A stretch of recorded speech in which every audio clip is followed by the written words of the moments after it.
rahmatullahi ta'ala wa barakatuh. Pour terminer le TP que nous avons commencé en classe, je vais essayer de reprendre dès le début, et pour cela je vais consacrer un certain ensemble de vidéos. Vous remarquez tout d'abord que j'ai ajouté un certain ensemble de questions. Par exemple, ici la question 6, ça concerne donc ce qu'on appelle des courbes Spark-Klein. Je vais les expliquer tout à l'heure. J'ai ajouté enfin à la fin aussi deux questions, la question 16 et la question 17, qui concernent donc le traçage des courbes avec Excel, des courbes avec Excel. Et puis dans le fichier Excel, j'ai ajouté ici une colonne après appréciation, progression. Voilà donc les modifications que j'ai fait pour le TP. Alors pour cette première vidéo, je vais la consacrer donc aux questions 1, 2, 3, 4, 5 et 6. Je vais m'arrêter à la question 6. Alors, rapidement, pour ajouter une colonne avant la colonne non, il suffit de sélectionner la colonne non. Je vais pour sélectionner toute la colonne. Vous cliquez, vous placez la souris sur le nom de la colonne. Vous cliquez et vous utilisez insérer que vous trouvez dans l'onglet accueil, insérer. Vous cliquez sur insérer et vous aurez donc la colonne qui est ajoutée avant la colonne non. Pour nommer donc la question, on doit la nommer numéro. Alors, pour nommer donc la colonne, je vais écrire ici numéro.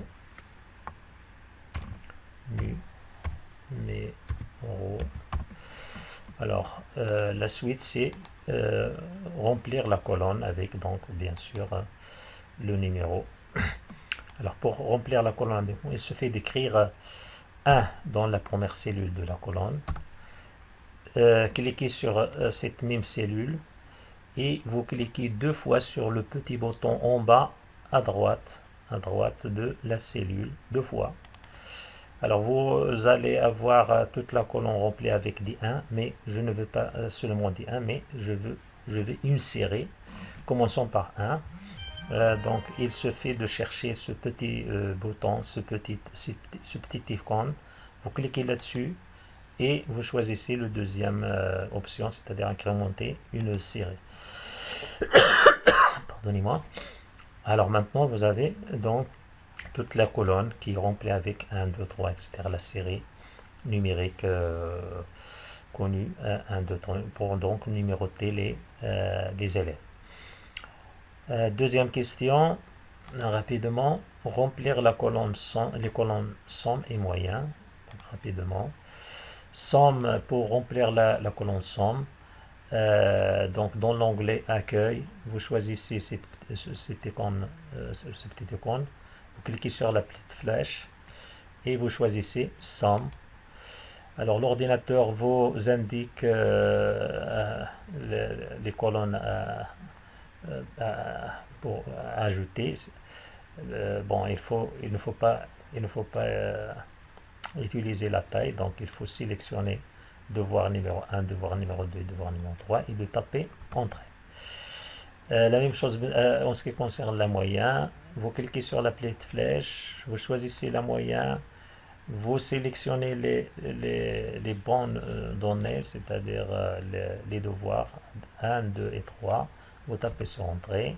Pour répartir la formule pour tous les lignes, c'est-à-dire pour tous les élèves, vous sélectionnez les deux cellules, vous cliquez sur ce bouton qui est en bas à droite deux fois et vous aurez toutes les colonnes remplies. La question suivante, remplir la colonne comportement avec avec bon comportement, C conduite supérieur ou égal à 10, mauvais conduite, C conduite inférieur à 10.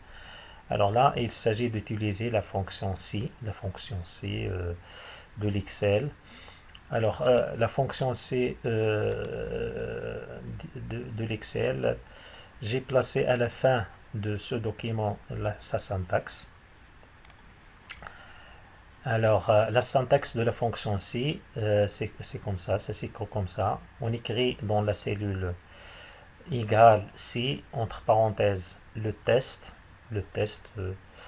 et puis un point virgule, une commande, c'est-à-dire que l'ordinateur, que l'Excel va exécuter, c'est le test est vrai, puis un point virgule, une commande que l'Excel va exécuter, c'est le test est vrai. Pardon, c'est le test est faux. Je répète. On va écrire le test, point virgule. On écrit une commande que l'Excel va exécuter, c'est le test est vrai. Point virgule. Et on écrit enfin la commande à exécuter par Excel, c'est le test est faux. Alors je vais le faire pour le comportement. Alors le comportement dépend donc de la conduite. Si la conduite est inférieure à 0, à 10, pardon. Si la conduite est inférieure à 10, on va écrire mauvais comportement. Si la conduite est supérieure à 10, on va écrire le comportement, bon comportement. Alors je vais me placer sur la première cellule de la colonne comportement. Je vais écrire donc égal si, et je vais ouvrir la parenthèse.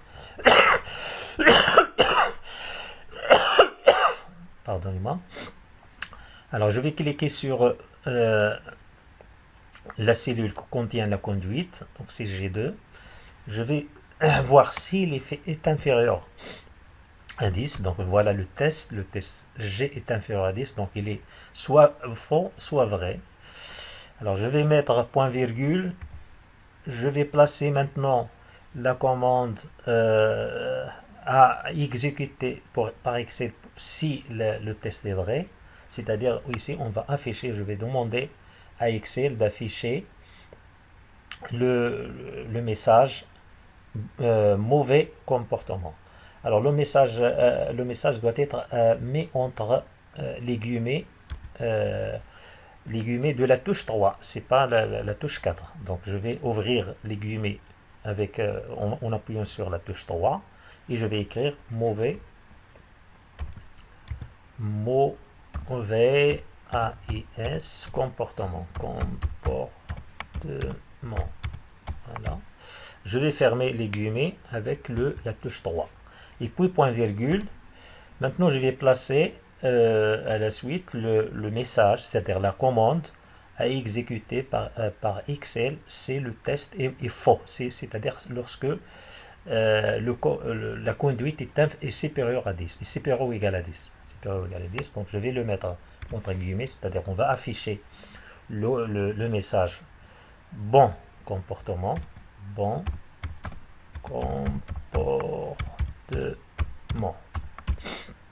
Je vais fermer avec la touche 3, c'est-à-dire les guillemets de 3, et puis je vais fermer la parenthèse de la commande. Voilà, maintenant il s'est affiché bon comportement. Je vais répartir pour tous les élèves. Je clique deux fois et j'aurai donc bon comportement pour tout ce qui est supérieur à 10. Pour ce qui est inférieur à 10, j'aurai mauvais comportement. Voilà. Alors, la question suivante, c'est de supprimer la colonne conduite. Alors, pour supprimer la colonne conduite, il suffit de sélectionner toute la colonne et d'utiliser supprimer. Mais alors, attention, le comportement ici me affiche une erreur. Pourquoi? Parce que le comportement dépend la colonne comportement dépend de la colonne conduite. Alors donc, avant de supprimer la colonne conduite, il faut mettre en sorte que la colonne comportement ne dépend plus de la colonne conduite. Alors pour ce faire, il suffit de sélectionner la colonne, de copier toute la colonne, et puis de coller sur la même colonne, mais coller des valeurs. On va coller les valeurs pour ne plus avoir de formule. On aura seulement des valeurs. Alors vous allez remarquer ici que vous n'avez que des valeurs, bon comportement ou mauvais comportement. Maintenant, je peux supprimer la colonne. Je vais la sélectionner en appuyant sur le nom de la cellule, de la colonne. Et puis, je vais utiliser le bouton supprimer. Voilà. La suite de la question, la suite de l'exercice, pardon, c'est de remplir la colonne appréciation avec donc ces messages, c'est-à-dire médiocre si la moyenne est inférieure à 5, insuffisant si la moyenne est comprise entre 5 et 10, ainsi de suite. Très bien si la moyenne est supérieure ou égale à 18. Bon, bon ça c'est un choix que j'ai choisi. Vous pouvez choisir d'autres choix, c'est-à-dire de mettre d'autres messages, mais c'est un choix que j'ai fait. Bon, le but ici c'est de pouvoir utiliser la fonction C si vous avez plusieurs choix. Alors ça, je l'ai déjà expliqué en classe. Alors, les appréciations, c'est là. Donc, l'appréciation, il dépend de la moyenne. La moyenne, il est placé dans la colonne M. Dans la colonne M. Donc ici, c'est M2. M2. Donc, je vais tester sur M2. Si M2 est inférieur à 5, je vais afficher un médiocre. S'il est comparé entre 5 et 10, je vais afficher insuffisant, etc. etc. Alors, l'expression de la commande que je vais écrire ici, de la formule que je vais utiliser ici, je l'ai écrit à la fin de ce document. La voilà, donc ici. Alors, j'ai dit qu'on va tester sur la colonne M, c'est-à-dire pour la première cellule, il est situé à M2.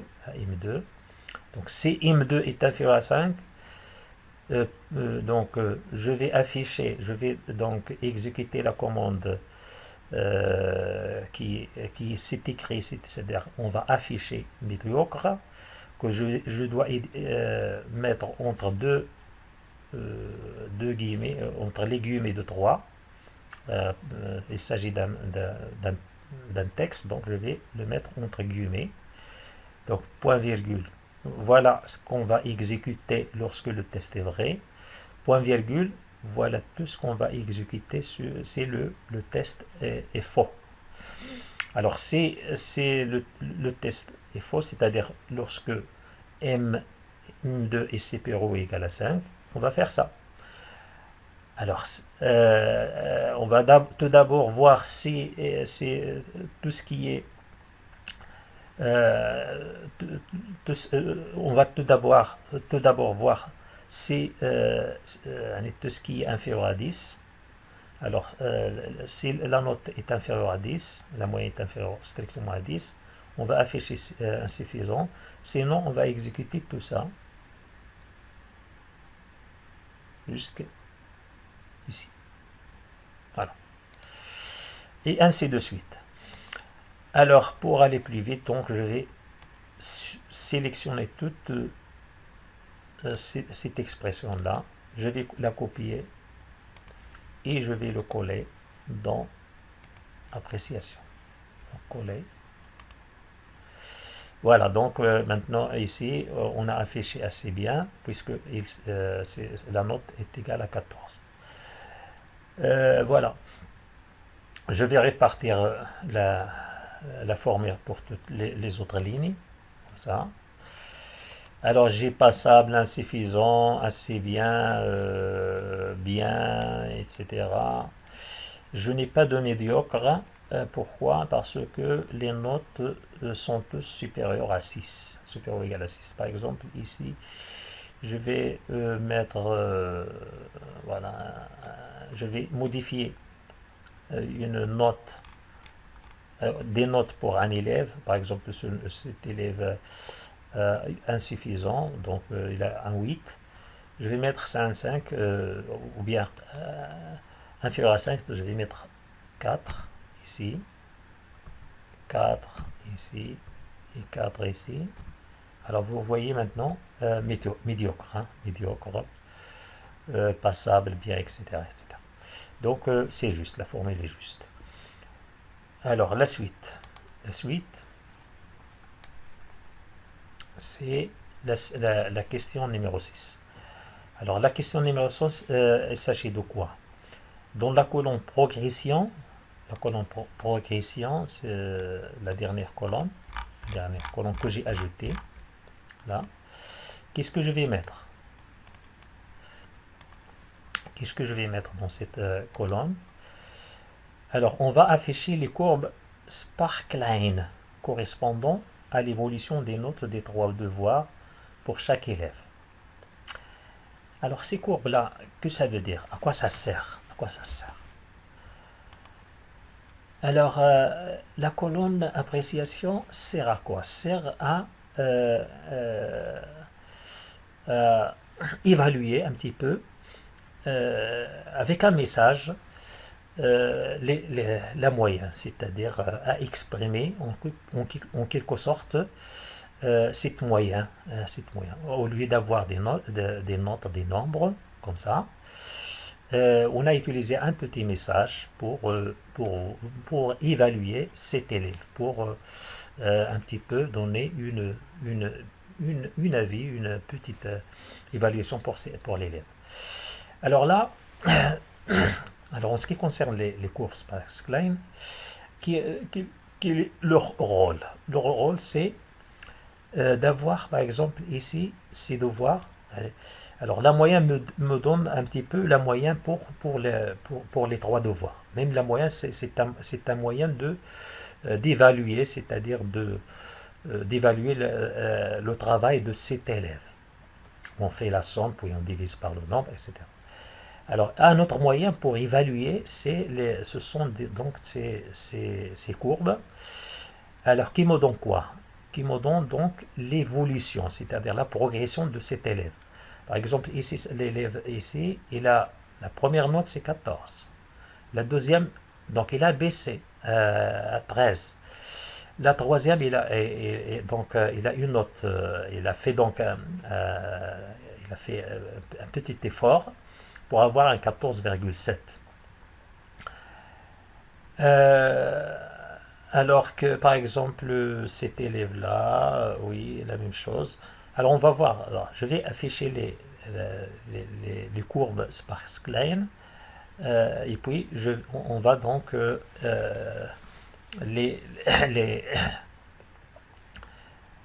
on va donc les voir. Alors, donc, je me place ici. Je vais insérer donc les courbes ou les graphiques Sparkline. On a 3 types de graphiques, courbes, histogramme, conclusion, etc. Alors bien évidemment, ces courbes-là, ces graphiques-là, on les utilise dans le domaine commercial. Par exemple, pour les ventes de l'année, on peut voir les courbes, par exemple, le février, on a une augmentation de janvier, on a une baisse, etc., etc. Alors la même chose que là. Alors je vais cliquer sur courbe et puis là je vais choisir la plage de données. La plage de données, ce sont les devoirs, devoir 1, devoir 2 et devoir 3. Et je tape OK. Alors là, vous avez donc une petite courbe qui montre que, par exemple, là, l'élève a commencé par 14, puis il a baissé vers 13, puis il a progressé un petit peu vers 14,7. Je vais répartir ces courbes pour pour tous les élèves de la classe. Et là, par exemple, vous remarquez que cet élève-là, cet élève a eu un 13,4 au début, puis il a baissé à 10, puis il a baissé à 6. Alors là, voilà une